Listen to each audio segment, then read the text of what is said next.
Bonjour tout le monde. Aujourd'hui, on va parler de SQLite. Ma présentation s'appelle SQLite. SQLite, là, c'est la même chose. Ça s'appelle plus puissant que vous le croyez. Puis la raison, c'est parce qu'aujourd'hui, on va parler de SQLite, qui est une base de données, mais on va parler de ce que ça peut faire d'autre que du CRUD. Insert, Select, Update, Delete. SQLite peut faire beaucoup plus de ça que ça, puis c'est de ça qu'on va parler. Juste avant de commencer, mettons sur une échelle de 1 à 5, 1 étant, j'ai jamais entendu parler de SQLite, puis 5, je suis un expert. Qui, mettons, est un 4-5 ici, à main levée? OK.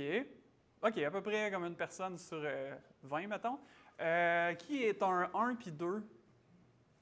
OK, à peu près une personne sur 2, mettons. OK, puis le reste, c'est des 3, j'imagine. OK. Fait que je pense que tout le monde, quand même, va tirer son. En tout cas, va pouvoir apprécier ma présentation parce qu'on va commencer de la base puis on va aller vers des capacités beaucoup plus poussées.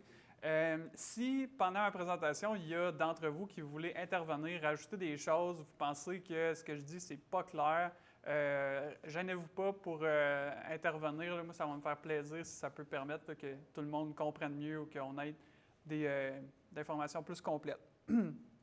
Donc, sans plus tarder, c'est quoi SQLite? SQLite, c'est une base de données embarquée. Puis embarquée, dans ce cas-ci, ça veut dire que, contrairement à MySQL, Postgres, Oracle, SQL Server, la majorité des bases de données qui sont faites pour rouler sur un serveur qui va être différent des clients, donc une architecture client-serveur, SQLite va être fait pour rouler dans votre application. Donc, SQLite, c'est une librairie. Ce n'est pas un processus séparé, c'est quelque chose qui est fait pour rouler dans votre application. Puis, ça parle avec soit avec une base de données en mémoire qui va être éphémère, soit avec un fichier qui est le format de fichier SQLite que vous pouvez vous envoyer par courriel, partir sur un autre ordinateur, puis ça va encore marcher. La librairie SQLite fait à peu près 650 kilooctets, puis il y a moyen de encore la rapetisser, fait que c'est vraiment minuscule. C'est fait pour rouler partout, y compris sur de l'embarqué où il n'y a pas beaucoup de ressources. Ça existe depuis 2000, c'est dans le domaine public, il n'y a même pas de licence Apache ou MIT, c'est carrément dans le domaine public, puis c'est géré par une équipe de 3 développeurs. Moi, personnellement, je trouve ça assez impressionnant, surtout quand on considère qu'aujourd'hui, on estime qu'il y a environ de 1 trillion d'instances de bases de données SQLite dans le monde. Puis c'est parce que SQLite roule partout sur des ordinateurs, mais aussi sur des navigateurs, des browsers, des téléphones, des avions, des autos, des télévisions, des caméras. Plein de bébelles électroniques ont une base de données SQLite dedans. Quand je dis navigateur ici, browser, ça compte autant pour le côté natif en C ou en C++ que pour le côté client, parce que SQLite peut être compilé en WebAssembly puis rouler dans le navigateur. Donc, vous pouvez vous servir de cette base de données-là pour donner une base de données, par exemple, à une single-page application. Allons voir maintenant un peu comment ça fonctionne SQLite, puis je vous amène dans mon IDE. Puis aujourd'hui, on va passer beaucoup de temps dans mon IDE parce que, en tout cas, moi, je comprends mieux quand j'explore les choses que j'essaie de comprendre. Donc, c'est ça qu'on va faire aujourd'hui. J'ai un dossier qui s'appelle simple ici, puis comme le nom dit, c'est pas compliqué. J'ai un fichier ici. Est-ce que tout le monde voit bien? C'est-tu assez gros? OK, parfait, cool. J'ai un fichier ici qui fait 57 lignes, puis c'est une application de To-Do qui fonctionne avec SQLite. On voit ici, on fait juste dire que ton fichier va s'appeler demo.db ou quelque chose qui est dans une variable d'environnement. Puis après ça, on fait carrément du SQL sur un fichier. Donc, on peut faire un create table. Puis après ça, tout ce qu'on fait, c'est du insert, update, delete, des affaires bien standards en SQL. Fait que si je m'en vais dans mon terminal, c'est des simples node todo.js. Comment ça fonctionne? On va ajouter un to-do. On va dire my to-do. Puis vous voyez probablement à gauche que j'ai un fichier qui vient d'apparaître qui s'appelle demo.db. C'est ma base de données. Puis on peut prouver que tout fonctionne bien en allant lister mes to-do. Puis c'est comme ça que SQLite fonctionne. Donc c'est une librairie qui est dans mon application qui parle à un fichier. OK? Y a-t-il des choses, ça conclut là, comme l'aperçu des bases de SQLite, y a-t-il des choses qui ne sont pas claires ou des choses que vous voudriez rajouter là-dessus? OK. Parfait. Donc, où on en était rendu après ça? Ah oui, on en était rendu à ce qu'on peut faire avec SQLite qui est plus intéressant que ce que je viens de vous montrer. SQLite est assez extensible parce qu'on peut enregistrer des nouvelles fonctions. En fait, c'est une fonctionnalité qui existe dans la plupart des bases de données commerciales. On va pouvoir créer des fonctions, des stored procedures, souvent dans un langage procédural comme PL/SQL, PL/PGSQL, MySQL. Puis c'est des choses qui vont rouler sur notre serveur.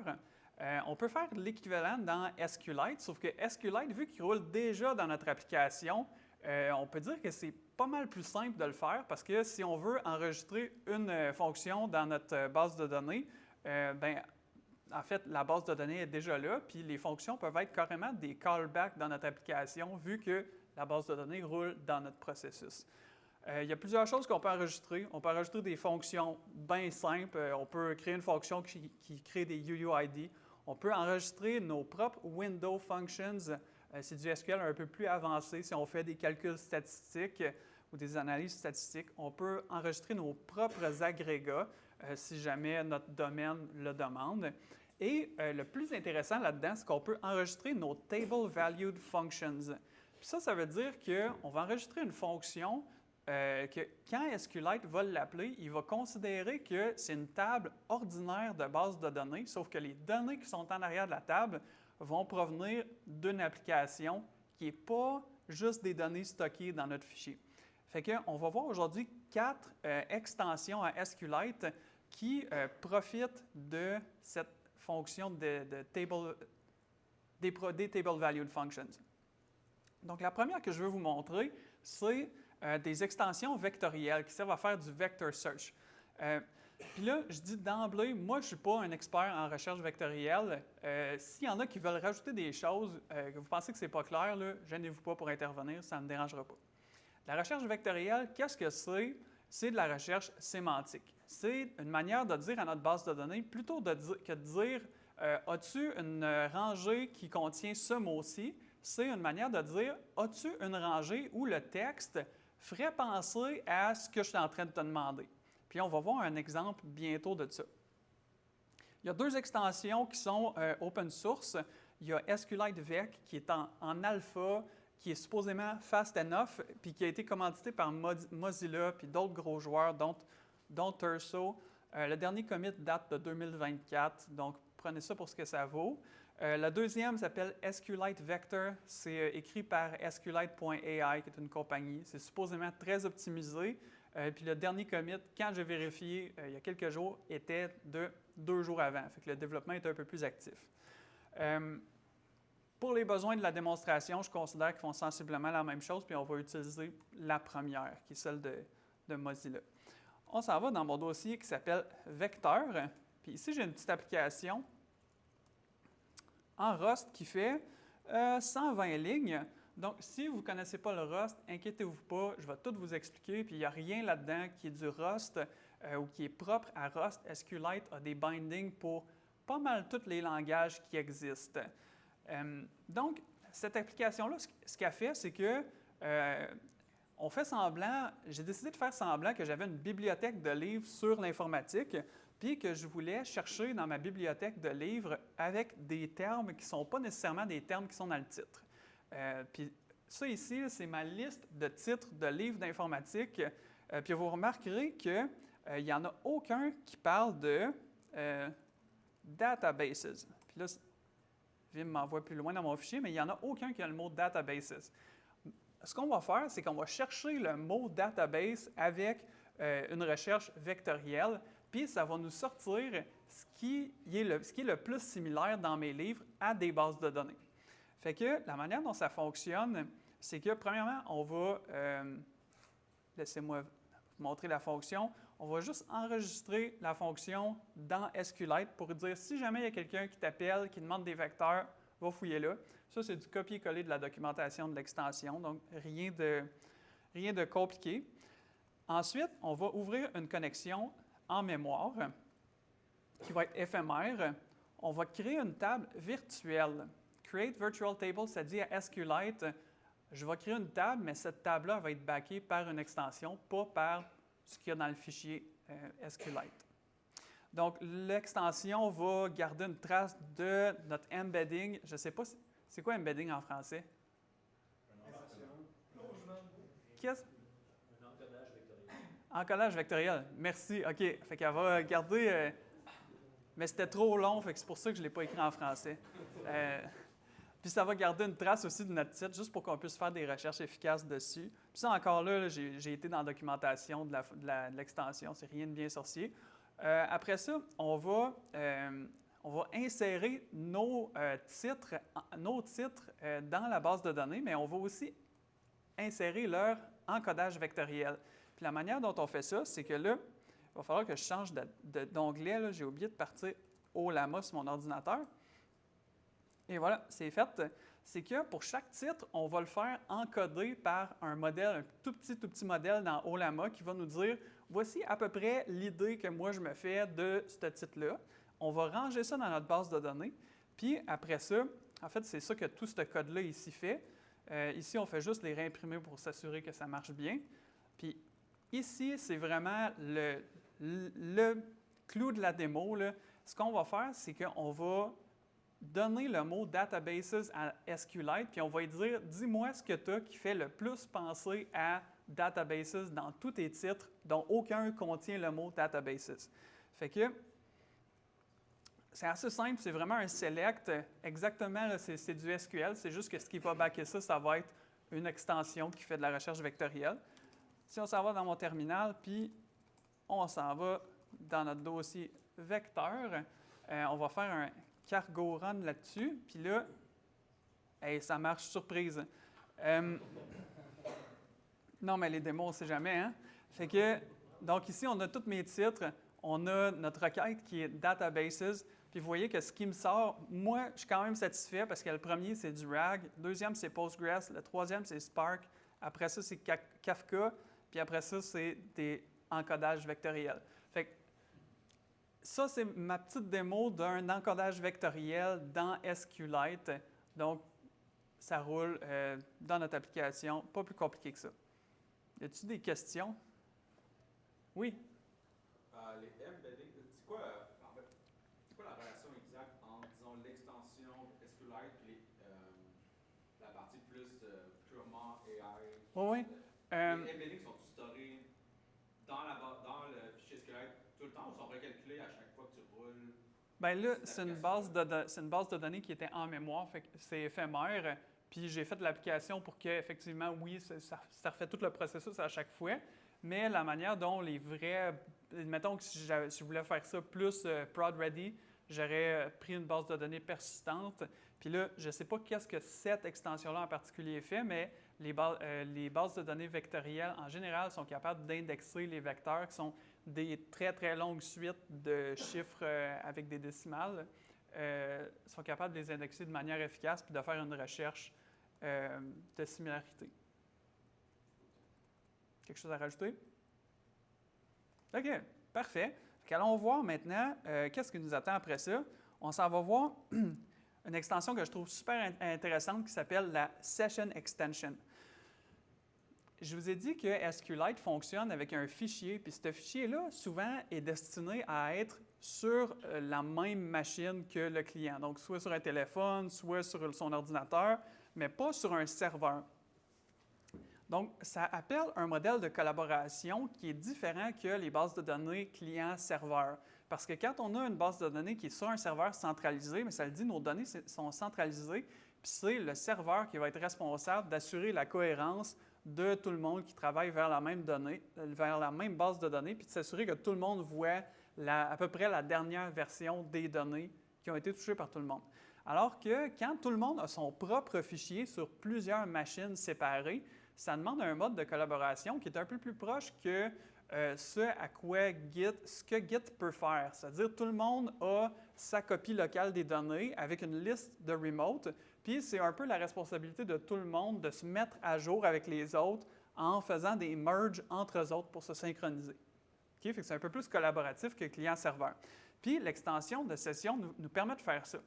La manière dont ça marche, c'est que quand on travaille sur une base de données, on va dire à la base de données commence une session. Puis à partir de ce moment-là, la base de données va comme garder une trace de tout ce que l'utilisateur fait, de toutes les modifications qui sont apportées à la base de données. Donc c'est ça le numéro 2, on modifie la base de données. Il y a comme un changelog qui est gardé quelque part. Puis quand on va demander à la base de données, OK, maintenant, crée-moi une représentation de tout ce qui a été fait pendant la durée de ma session, bien, ça va générer un fichier qui s'appelle un change set. On peut aussi générer un patch set, mais aujourd'hui, je vais juste parler de change set. Puis ensuite, ce change set-là, on peut le prendre et l'appliquer sur une autre base de données. Ça veut dire que si vous avez 2 bases de données ou un client qui travaille sur certaines tables, puis qui fait, on va dire, beaucoup d'opérations, mais la base de données est vraiment très grosse, puis que vous voulez synchroniser ce qui a été fait, par exemple, sur le téléphone de l'utilisateur, vous voulez le synchroniser sur son compte cloud ou, je ne sais pas, un compte d'équipe partagé, bien, vous pouvez transférer juste ce change set-là qui va être beaucoup, beaucoup plus petit que toute la base de données au complet. Puis, c'est aussi plus facile que de transférer des JSON par une API REST à mesure. Bon, bien, regardons comment ça fonctionne. Encore. OK, fait que session, on s'en va là-dedans. Puis qu'est-ce qu'on a là? J'ai mes notes, mais ce n'est pas intéressant. En fait, je vais vous amener dans le CLI de SQLite 3 et de SQLite qui est vraiment super bien fait, que moi j'aime beaucoup, qui est facile à utiliser et qui est super puissant. Donc, SQLite 3, quand on écrit ça, ça nous drop dans le CLI. Puis remarquez que je n'ai pas de connexion. En fait, j'ai une connexion Internet, mais je ne serai pas obligé d'en avoir parce que par défaut, bien, premièrement, ça part une base de données en mémoire. Puis deuxièmement, même si je spécifie d'autres choses, bien, ça va être sur un fichier sur mon ordinateur. Fait que c'est super léger, c'est facile de faire des petites preuves de concept, des itérations très rapides. Pour l'instant, je vais partir une base de données qui va s'appeler a.db. Ça va créer un fichier qui va s'appeler a.db, puis qui va contenir ma base de données. Je vais créer une table dedans qui s'appelle Users, puis je vais rajouter 2 rangées dedans. Donc, je vais faire des CTRL-R, ça ne me tente pas de tout taper ça devant vous, mais bon, je viens de rajouter une table qui a 2 colonnes, puis je viens de rajouter 2 rangées à ma table, juste pour vérifier que tout est là. From Users, fait qu'on a 2 rangées, Michael 45, Superman 100. Pour ceux qui me connaissent, je n'ai pas 45 ans, j'ai 35 ans, mais on va profiter de cette erreur-là justement pour se donner une occasion d'observer comment est-ce qu'on peut synchroniser des bases de données puis même résoudre des conflits. Vous avez peut-être remarqué qu'ici, ça dit Michael, barre 45, Superman, barre 100. Ce n'est pas vraiment beau, ce n'est pas super lisible quand on a plusieurs colonnes. Heureusement, SQLite supporte plusieurs modes dans son CLI. On a ASCII, box, colonne, CSV, HTML, insert, JSON et plusieurs autres. Mais moi, celui que je préfère de loin quand je travaille dans le CLI, c'est celui qui s'appelle box, qui va nous donner quelque chose comme ça. Puis là, c'est beaucoup plus lisible. On pourrait aussi essayer le mode qui s'appelle JSON. Puis ça va nous donner ça ici. Est-ce que tout le monde voit encore? Je sais que c'est en bas. Là. OK. Ça va nous donner un JSON array. Ce n'est pas super utile quand on est dans le CLI parce que ce n'est pas vraiment la chose la plus lisible. Par contre, c'est avec le CLI de SQLite, c'est super facile de domper le résultat d'une requête dans un fichier. Il y a plusieurs manières de le faire, mais la manière la plus simple, est-ce que tout le monde voit en bas de mon écran? Parce que Non? OK, c'est bon, je vais vous arranger ça. Si je suis capable de... Ah ouais. Bon, je ne sais pas ce que j'ai fait. Mais pour de vrai, je n'ai jamais fait ça, je ne sais pas ce qui s'est passé. OK. Fait que je vais faire un point once result.json. Puis ça, ce que ça va dire à SQLite, le prochain résultat, dompe-le direct dans le fichier qui s'appelle result.json. Quand je vais faire mon select star from users, ça va me donner un fichier qui s'appelle result.json qui va contenir mon JSON. Fait que c'est pratique à faire. Il y a aussi un mode Markdown, il y a un mode HTML, il y a un mode CSV, un mode TSV. Maintenant, retournons à ce qui nous intéresse.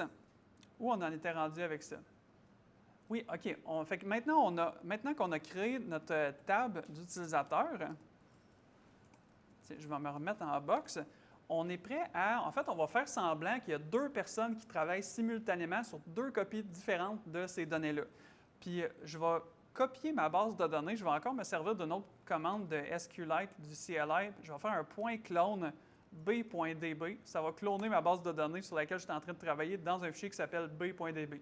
Fait que là, présentement, j'ai deux bases de données identiques, a.db, b.db, puis on va jouer à les faire évoluer de manière séparée, puis ensuite, on va les merger ensemble, puis je vais vous montrer comment est-ce qu'on est capable de faire ça avec l'API de SQLite. Fait que ce qu'on va faire, premièrement, dans mon a.db, on va réparer l'erreur que j'ai faite dans ma table, puis on va mettre l'âge que j'ai pour de vrai. Fait qu'on va faire un update users set age 35, where age 45. Et comme ça, l'erreur est réparée, il n'y a pas de problème. Maintenant, on va s'en aller dans b.db, dans mon autre base de données qui a encore Michael a 45 ans, puis on va faire d'autres modifications là-dedans. Est-ce que là, j'ai une question? Oui. Philippe, comment tu sais dans quel BD que tu as A et B, mais là, ton CLI, il est sur lequel? J'étais dans A. Merci, c'était peut-être pas clair. J'ai commencé dans A, j'ai fait un point clone qui a juste créé comme un backup de ma base de données d'un autre fichier. Puis là, je vais changer dans B. OK? Fait que dans A, on est parti de Michael à 45, on est rendu à 35. Dans B, Michael a encore 45 ans. Puis, on va faire d'autres choses. Ce qu'on va faire, c'est qu'on va dire tout le monde maintenant a 50 ans.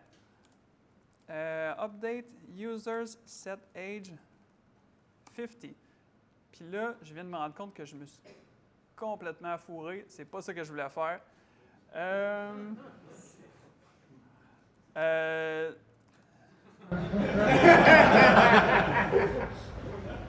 C'était StatDB en prod ou? Je vais recommencer, ça sera pas long, OK? En fait, j'ai oublié de démarrer une session pour dire à SQLite track mes changements. Fait qu'on recommence a.db, puis là, je suis dans a.db. Je vais créer une table qui s'appelle Users. Je vais faire 2 inserts dedans. Je vais juste checker que j'ai bien fait mes affaires. C'est bon, Michael a 35. Je vais faire un clone dans b.db pour que B ait sa propre copie qui n'évoluera pas. Puis dans a.db, on va corriger l'âge de Michael. Non, je vais le faire juste dans B. Merci. Merci. Fait qu'on s'en va dans b.db. Oups, SQLite b.db.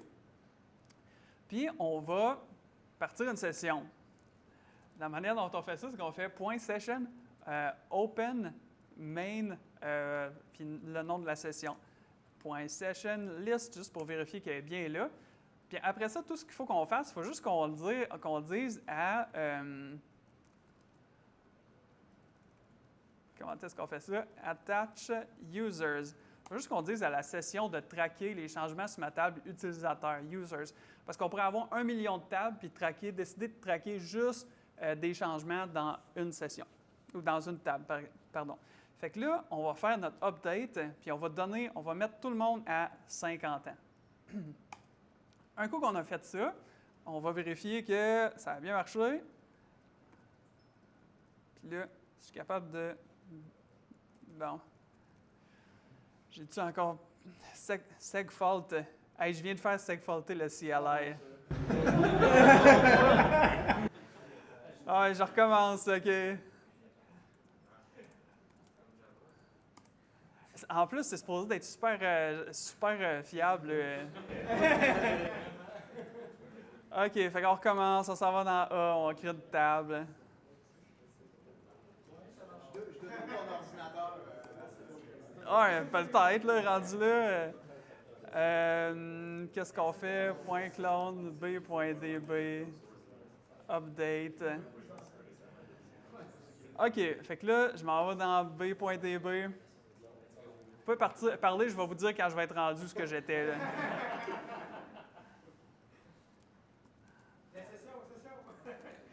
Ouais, c'est ça que je fais. Merci. Hey, démo, hein?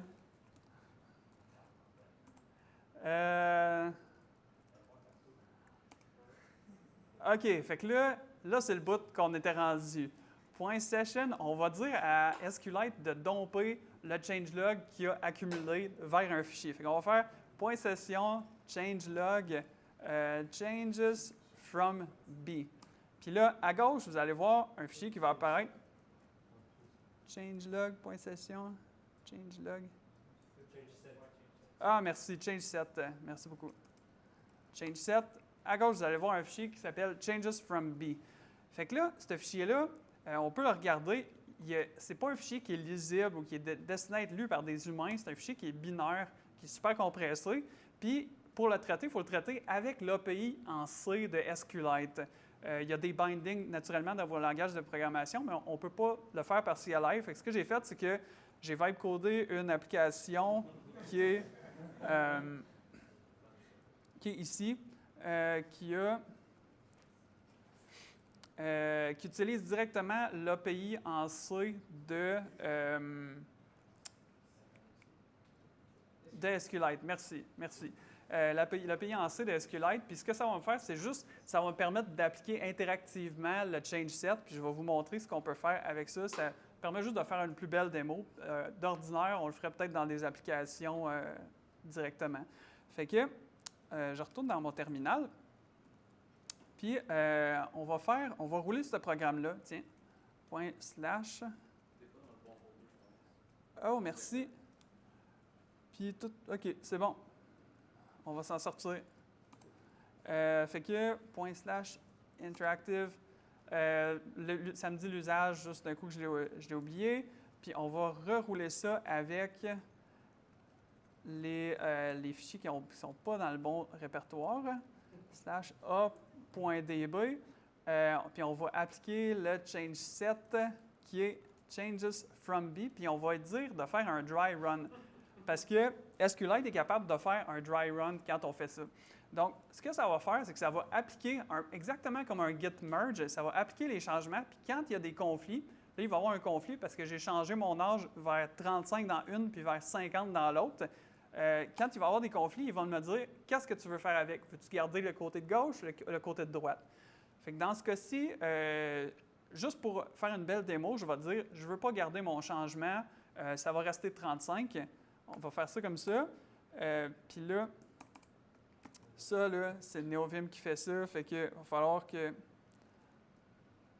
Je suis désolé, je vais copier ma commande puis je vais aller la faire dans un vrai terminal. Ouais, c'est ça. Fait que on était dans session. On s'en va faire ça ici. Ouais, CD session.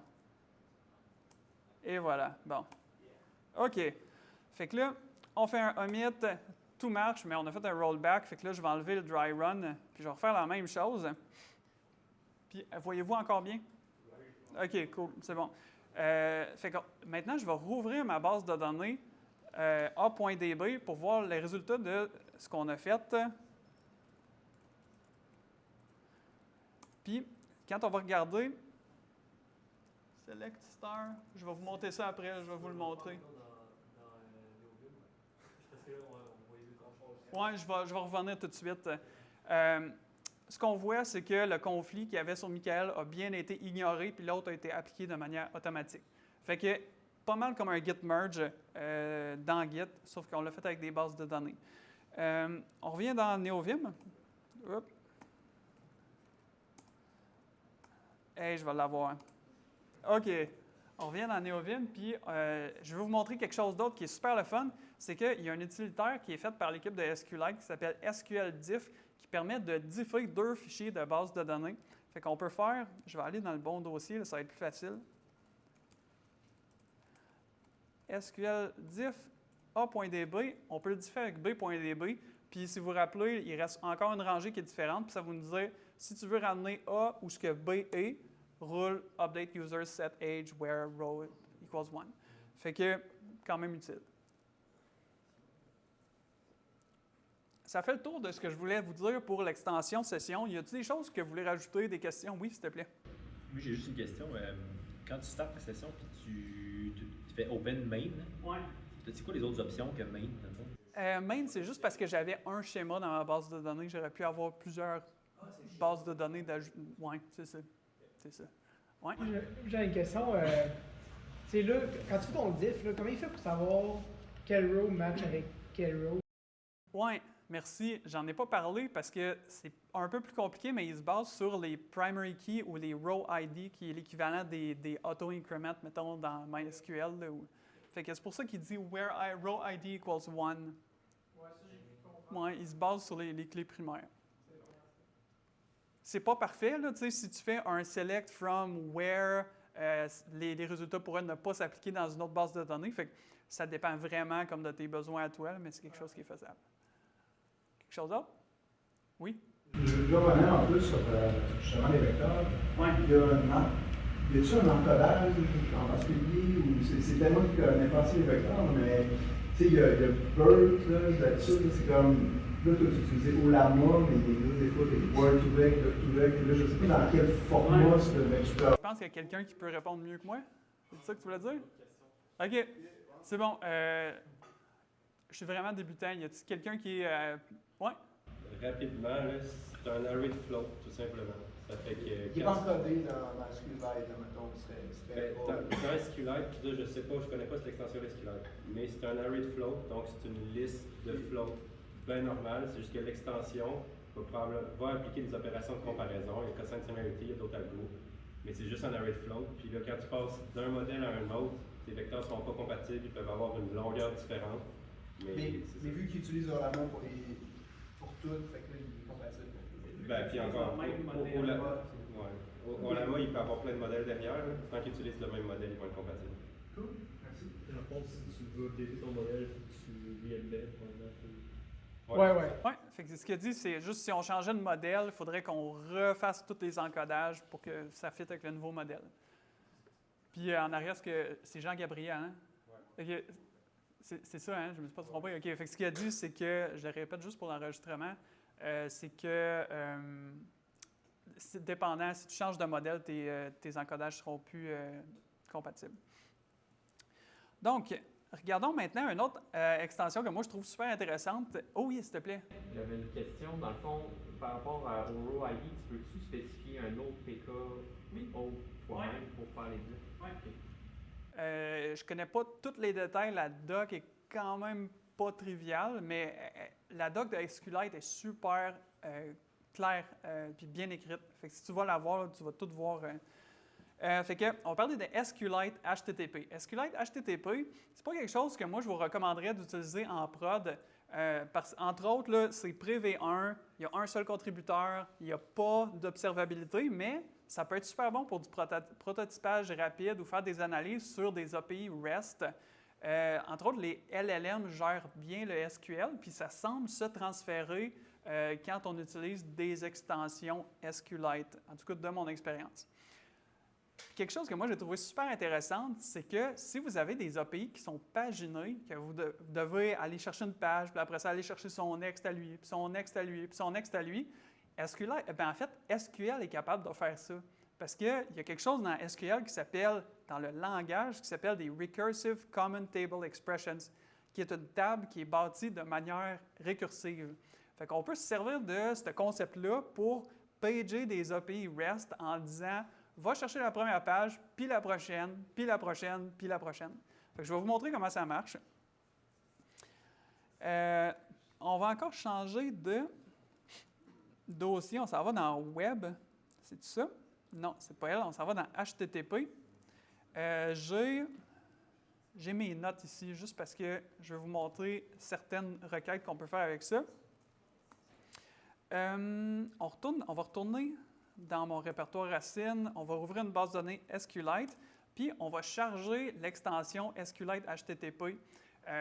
SQLite est capable de charger des shared objects, des .so ou des dlib, si vous êtes dans Mac. Puis la manière dont on fait ça, c'est qu'on fait un point load SQLite HTTP, puis ça, c'est juste le nom d'un fichier qui est dans mon répertoire. Il est caché parce que j'ai rétréci mon écran. Mais maintenant, on a accès aux fonctionnalités de l'extension, puis on l'a chargé. Fait que ce que je veux vous montrer, c'est qu'on peut faire un select HTTP get body sur l'API de GitHub, puis ça va nous retourner un super gros JSON. Mais ce qui est intéressant après ça, c'est qu'on a accès à pas mal tout ce que SQL est capable de faire avec du JSON. Par exemple, je peux aller chercher la description du repo sur GitHub, puis je l'ai. Donc, assez facile. Dépendant de vos besoins, ça peut être plus facile à faire que des commandes dans curl. Fait que ça, c'est comme la base, c'est des choses vraiment simples. Par contre, moi, je trouve que cette extension-là brille vraiment quand on la marie avec les capacités du langage SQL. Puis là, je vous montre quelques petites requêtes. La première, c'est celle-ci. Y a-t-il quelqu'un qui connaît l'API Poké API? OK, fait que je vous la montre, là. Puis on dirait que OK, ça ressemble à ça. Il y a un endpoint Pokémon. J'ai mis une limite de 5 ici, fait que c'est pour ça qu'il y en a juste 5 qui s'affichent. Ça nous donne tous les Pokémon en ordre avec leur URL. Si on veut savoir les détails des différents Pokémon, il faut qu'on aille voir cette URL-là. Fait que là, je vais cliquer là-dessus, puis ça va m'amener sur plein de détails. Puis là, en bas, on a les types, un array de types qui contient le nom du type, puis plein de liens. Puis, ce que je veux vous montrer, c'est que cette API-là, elle a de la pagination. Il y a un next ici. Si je clique dessus, ça m'amène à la prochaine. Il y a un next. Si je clique dessus, ça m'amène à la prochaine, etc., de manière récursive. Dans ma requête, je peux faire exactement la même chose. Je peux dire ma table, ma common table qui s'appelle page, ça va être mon URL de départ, puis le body de cette URL-là, avec, on va dire, union all, le next de la rangée précédente, puis le body du next de la rangée précédente. C'est comme ça qu'on construit une recursive common table expression de manière récursive, puis ça fait que, bon, ben ça prend en charge la pagination, puis ça va le faire un peu de manière lazy. Donc, si on dit limite 10, ça n'ira pas tout paginer au complet.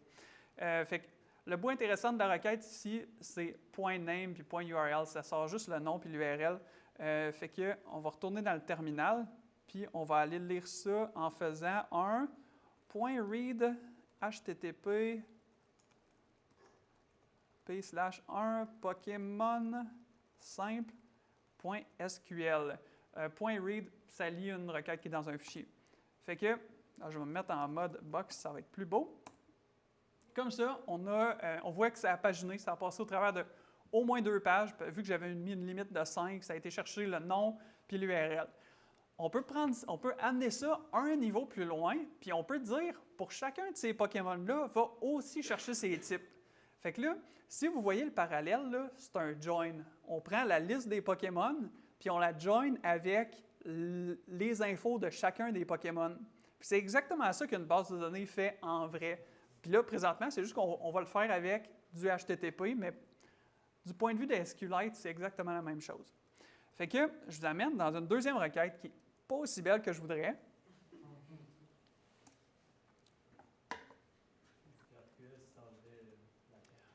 Oui, exact. Ça fait du N+1, c'est ça. Ça fait du N+1.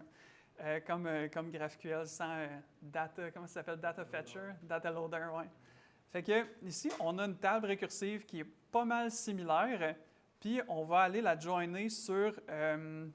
où est-ce qu'elle est? Excusez-moi, j'ai de la misère à lire ma requête. Bon, fait que ça, c'est ce que je vous ai montré tantôt. Où est-ce qu'on est? Bon, c'est ça ici. On va juste faire un join sur la description de chaque Pokémon. Puis, juste pour le fun, là, je vais vous la rouler. .read http 2 Pokémon with types.sql. Et voilà, on a tous les types des 20 premiers Pokémon. Fait que, s'il y a 20 résultats, il a fallu qu'il y ait au moins 21 requêtes de fait en l'espace de une demi-seconde pour aller chercher tous les Pokémon, aller chercher leur URL, puis aller naviguer dans leur URL, faire un petit peu de manipulation JSON. Fait que ça fait le tour de ce que je voulais dire sur cette extension-là. Y a-t-il des questions, des choses à rajouter en arrière? Ouais? Une question, quand tu appliques, mettons, un filterware ou un un agrégat quelconque là, par-dessus, c'est quoi? Est-ce qu'il va aller fetcher les records en premier, il va le mettre comme dans une table virtuelle, puis après ça, il va appliquer son filtre genre, ou son group by, par exemple, par-dessus après, ou tu peux juste pas?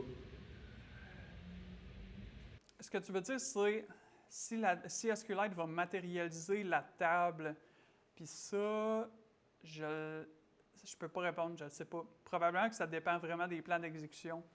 Ouais. Je pense que tout dépendamment de la complexité de la query, il va décider, mettons, de façon que tu n'es jamais est-ce qu'il la matérialise ou pas. Oui, ben en fait, c'est ça que les bases de données en général font. Puis on peut faire un... J'ai-tu un... Oui, c'est ça, je cherchais un bon prétexte pour faire ça, là, ou une bonne manière de le faire, mais je pense qu'on est capable de rajouter juste un explain ici, puis retourner dans mon terminal, de rouler la même affaire. On va peut-être l'avoir à... Ah oui, j'ai pas sauvé mon affaire. Comme ça. Hey, c'est mêlant, ça. OK, fait que ça, c'est le plan d'exécution. Malheureusement, le SQLite marche avec une VM de bytecode, puis les plans d'exécution ne sont pas vraiment faciles à lire parce que ça nous donne le bytecode plutôt que le plan d'exécution logique. Là. La réponse est là, en tout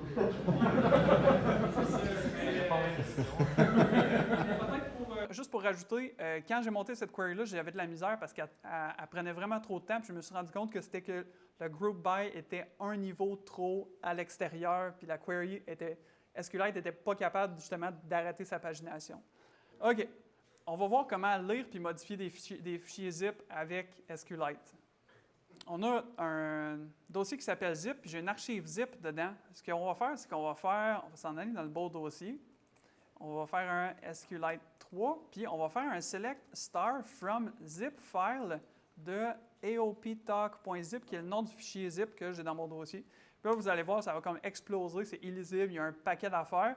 Sauf que si je mets un limite 1, on va voir mieux ce qui se passe. Ce qui se passe, modbox, ce qui se passe, c'est que SQLite va nous donner une rangée par répertoire ou par fichier. Il va nous dire la taille, il va nous dire le data. C'est ça qu'on voit, le data ici. Il va nous dire qu'est-ce qu'il y a dans le fichier. Ce qui fait qu'on peut voir, mettons, je pourrais restreindre l'output. Je pourrais dire juste select le name, puis on va enlever le limite. On va retourner en mode liste pour que ça rentre mieux dans l'écran. Puis on voit que c'est tous ces fichiers-là qu'il y a dans mon archive zip. En fait, ça, c'est le boilerplate, plutôt le template de ma démo la dernière fois que j'ai parlé au Code à Québec.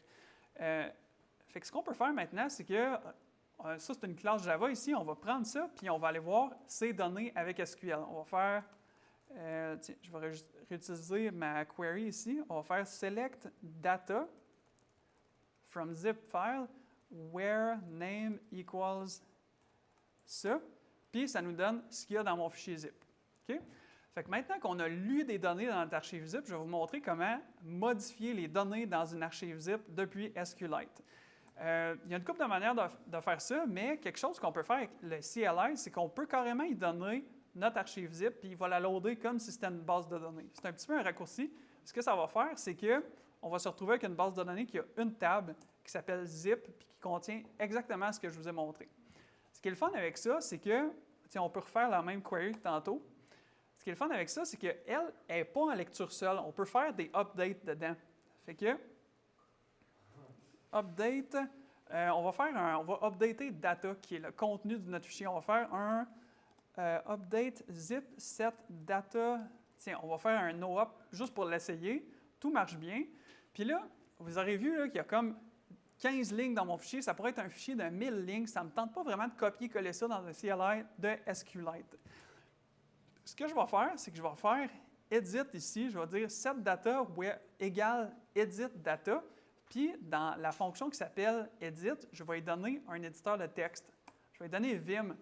Puis, à chaque valeur, il va me dire fais ce que tu veux avec. Ici, je vais rajouter Michael. Vas-tu être capable? OK. Puis quand on va relire la même chose après, on va voir que ça a modifié mon fichier. Data from zip. Et voilà, on voit Michael. Fait que C'était la dernière démo que je voulais vous faire. C'est quelque chose quand même d'assez le fun à faire. Ça peut être pratique si vous êtes sur de l'embarqué, des choses qui n'ont pas beaucoup d'espace disque, puis vous voulez manipuler directement du zip. Puis là, il y a plein de questions, oui? C'est une extension ou c'est natif? C'est une extension, mais elle est compilée dans le CLI. C'est pour ça que je n'ai pas eu à la loader. Oui, en arrière de Christophe. Il y a de quoi que je comprends pas. À chaque opération, il décompresse puis il décompresse. Je peux pas dire, je connais pas assez la structure des fichiers zip. Je sais pas. Ouais. Le plugin, il chip-tu avec Vim ou tu peux comme y passer n'importe quelle commande? N'importe quoi. Fait qu'il va partir un process dans le fond, là. Fait que tu pourrais ouvrir avec code, là. Ouais. Echo. Puis en fait, même pour ajouter, là, il y a une commande, j'ai fait une couple de dot command, là, il y a une commande qui ressemble à .once, mais qui s'appelle .excel, puis ça fait que ta prochaine requête, il va l'ouvrir dans ton tableur. Oui, s'il te plaît. C'est un commentaire de question. C'est comme Facebook qui ont lancé OS Query qui permet de faire de SQL sur ton operating system. Je lisais ça aujourd'hui. Quoi qui est fuzzy entre les... Je pense que c'est backé par SQLite, parce qu'il y a plein de mentions de SQLite dans le code source. C'est commun, mais ça l'est. Je ne sais pas, je ne pourrais pas dire, je ne connais pas assez bien. Mais on pourrait implémenter ça avec une extension. Oui? Je ne sais pas. Je ne sais pas, je ne peux pas dire. Je n'ai pas la réponse à ça. Je ne penserais pas. Fait que je ne veux pas trop prendre trop de votre temps. Aujourd'hui, on a vu 4 extensions, session, vecteur, SQLite, HTTP, zipfile. Il y a aussi un paquet d'autres affaires que SQLite peut faire. Entre autres, de l'équipe de SQLite, il y a quelque chose qui s'appelle SQLite Archive, où est-ce que vous pouvez avoir un dossier zip qui va être lui-même une base de données. Ça veut dire que vous allez avoir vos fichiers compressés dans votre base de données aux côtés de vos données relationnelles. Ça peut être intéressant si vous avez, mettons, des bundles d'installation à faire. Il y a du spell checking aussi. Il y a une extension qui s'appelle Spellfix. Il y a des extensions de tierce partie. Il y a quelqu'un qui a fait une extension pour visualiser des symboles ELF, qui est le format d'exécutable de Linux ou Unix. Je pense que c'est Linux. Il y en a une qui s'appelle SQLite.js pour enregistrer des fonctions en JavaScript. Il y en a une qui s'appelle Kafka pour lire du Kafka, Nats pour lire du Nats en SQL. Puis il y a un paquet d'outils qui servent à répliquer des bases de données SQLite, dont un qui est proposé par l'équipe de SQLite qui s'appelle SQLite Rsync, qui fonctionne un peu comme Rsync. Fait que si vous avez 2 bases de données de 100 gigaoctets sur des machines différentes, vous pouvez les synchroniser en synchronisant juste ce qui a varié entre les deux. Finalement, cette présentation-là, puis d'autres, entre autres la dernière que j'ai faite au Code à Québec, j'aimerais ça les présenter à Confu. J'ai fait des soumissions. Ça me ferait vraiment plaisir si vous pouviez prendre 5 minutes de votre temps, puis prenez ce code QR-là, puis allez, vous créez un compte sur le site du Confu, puis votez pour mes présentations, dire ce que vous en avez pensé en mettant des étoiles de 1 à 5. Moi, de mon côté, ça m'aide à savoir si je dois continuer ou me trouver un autre job. Fait que, je vous remercie beaucoup de votre attention. Je m'excuse, j'ai pris un peu plus de temps que ce que je voulais. Puis les questions, on pourrait peut-être en jaser à la pause, si vous voulez.